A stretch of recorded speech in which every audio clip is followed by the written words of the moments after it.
Well, now to a KOLD News 13 special report. Drop calls, no GPS navigation, and even your ATM card not working. Sounds a little scary, doesn't it? But it can all happen, all because of the sun.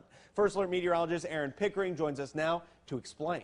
Yeah, Mark, we are increasingly using satellites for things like communication and navigation, but more storms on the sun could potentially leave us with no signal. To most people, the sun is constant, rising in the east and setting in the west. But the sun is actually very active and constantly changing. Scientists with the National Solar Observatory here in southern Arizona, like Matt Penn, study the sun, and in particular, sunspots.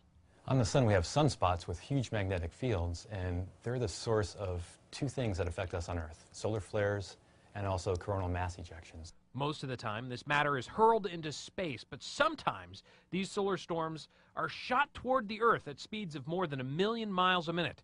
The impact on nature is dramatic. And what happens when a magnetic gas cloud comes out from the sun and interacts with the Earth's magnetic field is it accelerates particles here in the Earth's environment, and those can impact our atmosphere, causing aurora from glowing molecules in our atmosphere. So we've known about solar interactions for a long time, and those are some of the most beautiful interactions that we can see. Whether you realize it or not, we use satellites in nearly everything we do, whether it be using your bank card, from finding our way down the street. Turn left on West Burlingame Road. The particles from a solar flare can disrupt the electronics in a satellite and cause dropouts in communication. So if you're using your GPS device and the GPS satellite goes out, then you're lost and stuck without navigation. When I was driving to Kitt Peak one morning, a communication satellite was knocked out, and as I was in 3 Points trying to buy gas at the pay at the pump service station, I couldn't because the link between the pay at the pump and my bank was broken because the satellite was offline from the solar storm. Solar storms not only impact satellites, but actually can cause a current through transmission lines here on Earth, possibly causing damage. So in 1989, in Quebec, in Canada, millions of people were without power in the winter because within 30 seconds, the currents overloaded some of the circuitry and caused a massive power outage. During a sunspot cycle maximum, those events are more likely to occur, and so we may be facing more of those in the future.